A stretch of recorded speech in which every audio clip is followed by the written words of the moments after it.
एक बार ऐसे ट्रैक पे गिरना है. મેઇન વસ્તુ છે આમાં ચીઝ. ગાઈસ તો હું થઈ ગઈ છું રેડી અને એ પણ કેનો એક્સપિરિયન્સ કરવા તમને કહું. KTM ડ્યુક નો ઓન ટ્રેક એક્સપિરિયન્સ કરવા માટે.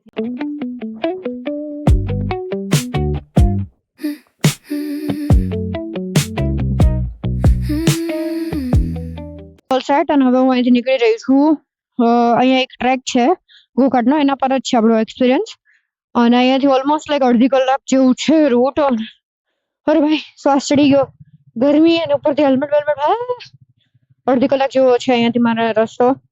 બસ ટ્રાફિક ના નડે યાર. મને ઓલવેઝ અમદાવાદમાં છે ને ગમે ત્યારે બહાર નીકળો ને ઘરને ટ્રાફિક ની ચિંતા હોય. બધું કોકો સાઈડમાં ટ્રાફિક ના નડવું જોઈએ બસ. ભાઈ અત્યારે છે ને હું આમ નીકળવા માટે જઈ રહી હતી ત્યારે એક છોકરી એક્ટિવામાં પાછળ બેઠી હતી. જે રીતે મને જોઈ રહી હતી આમ મજા આવી ગઈ. મને આ સારું લાગ્યું કે ભાઈ છોકરીઓને પણ બાઇક નો શોખ હોય છે.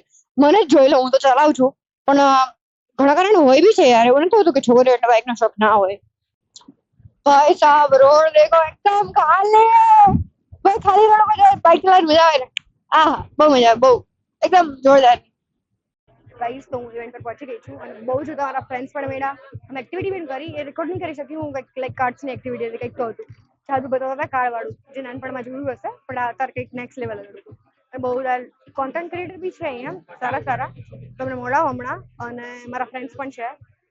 આ તો યાર ઓલવેઝ હોય. હેલો હેલો હેલો जो फटती है ना, फटती है ना, अभी अभी बात करो. जो फटती है भाई, हाँ जो फटती है ना, जो फटती है ना भाई मेरे को तो एक बार ऐसे ट्रैक पे गिरना है. वो मेरा ड्रीम है कि एक बार ट्रैक ऊपर पड़ूं ऑन ट्रैक भाई, એટલે ફીલ લઉં છું કેવું લાગે છે. હેલો ખુશા, અમારો કોલેજ ફ્રેન્ડ છે અને જલ્દી બાઇક રહ્યો છે તો એને કીધું ચાલ ભાઈ તું બી આવ અને ટ્રાય કર, સારું લાગે તો ભાઈ કંઈક વિચારો. એટલે એક વધારે બાઇક થાય ગ્રુપમાં તો મજા આવે રાइड पर જવાની. અને ભાઈ એનું બાઇક હું ચલાવી શકું है ना. તું कोई और बाइक ले तो मैं तेरा बाइक चला सकूं. देखा तू टेस्ट ड्राइव लेके आया 390 की. ये बोल रहे बहुत सही है तो मैं सोच रही हूँ जाएगा.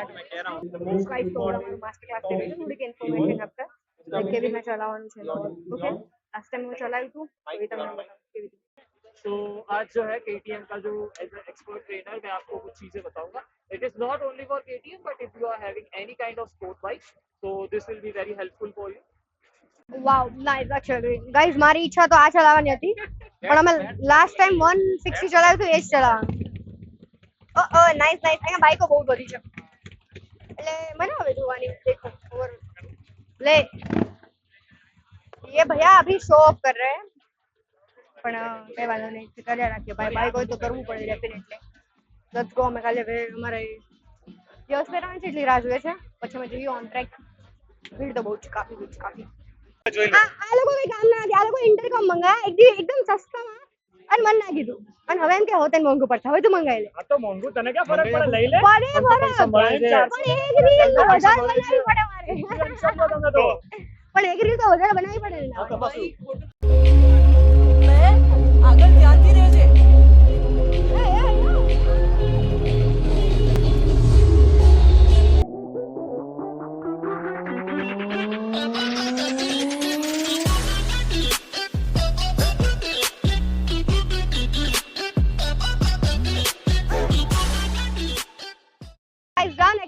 બહુ જ મસ્ત હતો અને યા KTM વાળા લોકો અમને થોડું ખાવાનું બી આપી દીધું. મને તો કારણ કે ખબર જ છે કે મને ખાવા પીવાનું બહુ ભાવે છે. એમણે કીધું કે ભાઈ તુમ લો ખા લો તું. તમે 2 રાઉન્ડ માર્યા મસ્ત. અને ઇન્ફ્લુએન્સર હોવાનો ફાયદો તમે જોઈ લીધો ને કે 2 રાઉન્ડ મારા આપણે ઈલી વિધાઉટ ઉભા રહેવા. થેન્ક યુ KTM ટીમ વિધર સબ સારે. અને થેન્ક યુ આમનું મેં જેકેટ પહેર્યું પાકું શ્યોર. આ જો આ ના થેન્ક યુ. આમણે મને આજે કેમેરા આપ્યો એનું બી તમને POV જોવા મળશે, મજા આવશે. એટલે પછી આપણને કયા સારું POV લાગશે તો ડીજે ને કહેશું કે આપી દે તો કેમેરો. બાકી જો હેલ્મેટ બધા બાઇક તો એટલે હેલ્મેટ તો બધે કામ હોય. દેખો અને નાસ્તો ગાઈસ આ મને ડાયટ અને આ નહીં ખાઈ શકું. કઈ વાંધો નહીં, ઘર જઈને એક મસ્ત બનાવીશ એ ખાઈશ. અને આ બધા મારી સામું કાઈ રહ્યા આમ વિધાઉટ એક જરીક બી શરમ લીધા વગર. આમ જો પર પછી તમે આ બાઈક ચલાવો ને એટલે એમ થાય કે તમે અત્યારે ટ્રેક પર જ છો. મારા અત્યારે આમ વળાક આવ્યો ને તો મને એમ થાય હું ટ્રેક પર તો હમણાં ઓલી નીકળા છું પછી યાદ આવ્યું કે ભાઈ રોડ પર છું તું. એ અરે યાર હું ભૂલી ગઈ હતી કે હું રોડ પર ચલાવું. હવે હમણાં હું લીન થઈ જાય રોડ ઉપર ખુદ. Hello guys, welcome back. તો આજે હું બની છું શેફ અને હું બનાવવાની છું મેગી. એ પણ એકદમ તડકાદાર ભડાકેદાર મેગી અને અલગ મેગી. મારા જેવી પાગલ મેડ મેગી. Let's make it. અને મને તો અત્યારથી આમ પાણી આવી રહ્યું છે મારા મોઢામાં. એના માટે સૌથી પહેલા આપણે જોઈશે મેગી. પહેલા તમે પાણી ગરમ મૂક્યું, પછી તમે શું કરશો? પછી તમે લેશો મેગી. મેગી ફ્રીમાં બ્રાન્ડિંગ કરી રહ્યું છું તમારી, દેખ લઈને આવી. અને એ મેગીમાં લાઈક તમે જેટલા લોકો માટે બનાવતા ને એટલા માટે બનાવજો, બરાબર? એક માટે બનાવો તો એક નાખી દેવાનું. હું બનાવી રહી છું તો 3 લોકો માટે, એટલે હું 3 નાખીશ. હા, મેગીની ક્વોન્ટિટી થોડી તમે જે બનાવશો ને એ કરતાં બી વધારે થશે, કારણ કે આમાં તમે બહુ જ બધી વસ્તુ અલગ અલગ નાખવાની આવશે. અને શું જોશે બધું તમને હું કહી દઉં ધીમે ધીમે. ઉભા રહે. આ મેગી ઉબલી રહે ને ત્યાં સુધી તમને બધા ઇન્ગ્રીડિયન્ટ્સ કહી દઉં. ઉબલી, વાવ, કયું બાવા હિન્દી બોલ્યું. જેમ તમને એકલું રહેવું ગમે છે જીવનમાં, હવે મેગીને એકલી મૂકી દેવાની, એને છેડવાની નહીં. ઓકે, હવે આપણે આગળની પ્રિપેરેશન કરશું. આગળની પ્રિપેરેશનમાં શું છે તમને કહી દઉં. મેગી મસાલા બહુ ઇમ્પોર્ટન્ટ વસ્તુ છે અને થોડાક વધારે લેવાના, બહારથી લઈને આવવાના, ન હોય તો. સમજી ગયા? બીજું શું જોઈશે આપણને? 2 મિરચી.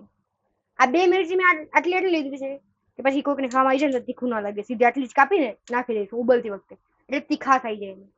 મેઇન વસ્તુ છે આમાં ચીઝ. અને કે બનવાની છે ચીઝી મેગી. ચીઝ અને સૌથી વધારે મસાલા, આ બહુ ઇમ્પોર્ટન્ટ છે. તમને ઓરેગાનો કરી બધા ગમે બાટલામાં ગમે વસ્તુ મારા મમ્મીએ ભરી છે. ઓરેગાનો અને રેડ ચીલી ફ્લેક્સ હોય છે. અને હા, એની પહેલા તમને અત્યારે વસ્તુ બતાવું. મારો ભાઈલો અત્યારે છે ને મેં એને બધી થોડીક વસ્તુ લેવા મળી જઈ, સ્નેક્સ લેવા માટે. કારણ કે આજે છે અમારું કઝિન નાઇટ આઉટ, નહીં નાઇટ ઇન, સોરી. એટલે અમે એના માટે બધી પ્રિપેરેશન કરતા હતા. તો તમને બતાવીશ શું લઈને આવ્યો છે. ત્યાં સુધી આપણી મેગી ઉબલે છે. સી દેખો, આટલો મોટો લઈને આવ્યો છે. સૌથી મોટી વસ્તુ થમ્સઅપ. મારો એક ભાઈ છે અત્યારે જે આવ્યો છે ત્યાં છોકરો, થમ્સઅપ એને બહુ જ આવે. પછી વ્હીલ, એ મેગી જોડે વ્હીલ ખાશે, વિચાર કરવાનો. પછી વેફર, કેળાની વેફર મારા ભાઈની ફેવરિટ. પનીર મેળવી, હું ખાઈશ પનીર ની કંઈક વસ્તુ બનાવી શકું છું. દૂધ બહુ ઇમ્પોર્ટન્ટ વસ્તુ છે. મેગી મસાલા, વાહ બેટે વાહ. આ મેગી મસાલા દેખો, એને ખબર નથી તો બી લઈને આવ્યો. કેટલો ઇન્ટેલિજન્ટ માણસ છે મારો ભાઈ. ગાઈસ દેખો, સૌથી મોટા શેફ ચેક કરવા આવ્યા છે કે મેગી કેવી બની રહી છે. અમારા મોટા શેફ. હાય તાન, અમારો ભત્રીજો છે, ક્યુટ છે ને, મસ્ત એકદમ. અત્યારે હાઈ કહેવાના મૂડમાં નથી, એના પિયા જેવું છે. ભાઈ મારે જે કરવું એની જ કરું, તમે કોઈ તો કરવું જ નહીં, હે ને? હસીને ગયો આમ ગયો ને તો. હવે આપણી મેગી ઉકળી ગઈ છે, એટલે બફાઈ ગઈ થોડીક. એમાં નાખશું રેડ ચીલી ફ્લેક્સ અને ઓરેગાનો. આમાં વેજીટેબલ નખાય છે, 2 જ નાખ્યા છે. નહીં મારો તો મોઢું બળી ગયું મરચા નાખ્યા ને એમાં. પછી શું નાખીશ હવે કહી તમને? મેગી મસાલો જે એક્સ્ટ્રા વાળો છે ને, જે ઓરિજિનલ વાળો છે ને, 2 મિનિટ રહીને નાખવાનો. અને હું જેવી રીતે કહું ને એ જ રીતે નાખજો, સ્ટેપ બાય સ્ટેપ. તમારો જે ટેસ્ટ આવશે ને એકદમ ઓરિજિનલ મસ્ત આવશે. જો અત્યારે મેગી છે ને 70% બફાઈ ગઈ છે, 30% બાકી છે. ત્યારે આ બધું નાખવું ચાલુ કરું છું. ઓકે, તો હવે મેં નાખી દીધું છે મેગી મસાલો. લેટ્સ જસ્ટ યુ અને મેરીગોલ્ડ રાઉન્ડ ઘુમાઈ દઉં. તમને લોકો દેખાતું નથી તો દેખાઈ દો. ચલો વેઇટ, દેખાય એવું કરી દઉં તમને લોકોને. પીઝા પાસ્તા સોસ નાખવાનો આમાં, અને માયોનીઝ મસ્ત નાખી દેવાનું ભરીને. અને પીઝા પાસ્તા સોસ 1 ચમચી. અમારી ક્વોન્ટિટી વધારે છે એટલે હું 2 ચમચી નાખું છું. મસાલાના પેકેટ થોડી નાખવા માંડવાના, કારણ કે મસાલો જોડે જોડે ઉબલશે ને તો એનો ટેસ્ટ સારો આવશે. મસ્ત સ્મેલ આવી રહી છે. અત્યારે સ્મેલથી જ હું આમ થઈ રહી છું.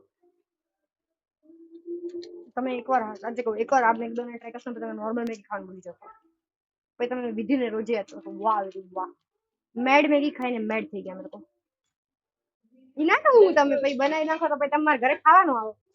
અને લઈને આવવાનું ભૂલી ગઈ હતી. હવે જો થોડુંક ચીઝ નાખી દઈશ અત્યારે પહેલા, આ ઉબલશે ત્યાં સુધી. કારણ કે આ ચીઝ છે ને મેગીમાં પછી ઘુલ મિલના चाहिए. બરાબર? અને ખાલી કેચઅપ નો સોસ છે ને આમ બહુ સ્લાઇડ નાખવાનો. કેટલો હું તમને કહી દઉં. અમારી મેગી વધારે છે એટલા માટે હું નાખીશ 2.5 ચમચી. તમારા લોકોને 1.5 ચમચી યા તો 2 ચમચી બરાબર enough છે. હવે ફાઇનલ પડાવ છે ફૂલ ચીઝ નાખવાનો. જો તમે ચીઝ નાખવામાં આમ થોડુંક આતકચરાઈ કરીને દિલને, તો તમારા મેગી નહીં મજા આવે, જરાય ભાવશે જ નહીં. હવે ભરી ચીઝ નાખશું આપણે આમાં. જરાય બી આમ દિલને એવું નહીં કરવાનું કે આટલું બધું ચીઝ નાખવાનું, ફૂલ ભરી. ઈજાનો સૌથી મેન અને મસ્ત પાર્ટ છે ચીઝી એકદમ. મેં તો અડધું ચીઝ ખાલી કરી દીધું. ચીઝ નાખ્યા પછી હલાઈને થોડીક વાર રાખવાનું, 2 મિનિટ ખાલી. પછી તમારી મેગી એકદમ મસ્ત રેડી અને આપણે આપણા આના ઓનેસ્ટ રિવ્યુ લેશું બધાથી. અને મેં તો બહુ દિવસો પછી બનાવી છે, પણ જ્યારે મેં આ રેસીપી જાણી હતી ને એ પછી મેં જ્યારે બી મેગી બનાવું તો આની સિવાય કોઈ મેગી બનાવતી જ નથી હું. કારણ કે આ મેગી મને એટલી ભાઈ ગઈ છે, દિલને છૂ લી આવી મેગી ને મેરે તો. વાહ. તો કઈશ આપણી મેગી બનીને રેડી છે. બહુ ગરમ છે, તમને બતાવી દઉં દેખો. બહુ જ મસ્ત યમ્મી ટેસ્ટી લાગી રહી છે. હું રાહ જોઉં છું બધાને ટેસ્ટ કરો ને બધાના રિવ્યુ લઉં કેવી લાગે છે. તમને પણ બતાવો કેવી લાગે છે. અને જો તમે આ બનાવીને ટ્રાય કરો તો મને કહેવાનું ભૂલતા નહીં કે તમને આ મેગી કેવી લાગી. ખાસ કહેજો મને. ના ભાવે તો બી કહેજો, ભાવે તો બી કહેજો. મને અગર આપણે કંઈક આવા નવરા વિંતરા વિડીયો કરવા હોય ને ટ્રાય કરવી હોય તો પણ મને કહેજો. Okay, let's try made Maggi. Fries દેખો સર્વ થઈ ગઈ છે અને હવે બધાના ઓનેસ્ટ રિવ્યુ લઈએ આપણે. હો ને તિગાડા કામ નહીં, 3 તિગાડા ચાખી રહ્યા છે. ભાભી કેવી બની? સાચે કે ખોટું ખોટું? પાકું કહેજો. કોઈ પેટ નહીં ભરે રાત્રે જમવાનું નથી દીધું બીજું કોઈ. હું તને કોઈ ચાખતું તારો રિવ્યુ લેવાનો ચાખી જ નહીં તે જૂઠાડા. નો ભાઈ શું સાચું કે વિડીયોમાં એવું નહીં? સાચે? વાહ, અપ્રૂવ્ડ. રેડ ચાખતું તેલ લેવા જતા તારો રિવ્યુ નથી લેવા.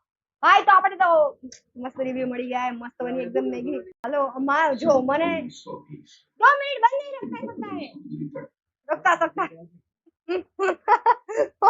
ઓલાને જોવે મારો આ જો મારો ભત્રીજો ને કેમેરા ને જોવે ક્યારનો કે આ શું કરે ભાઈબા એને રમકડું લઈને બોલવાનું ચાલુ કરી દે ને એમ થાય. ભાઈ મેગી મસ્ત બની, તમે ટ્રાય કરજો ને મને કહેવાનું ન ભૂલતા. Okay bye, like share subscribe.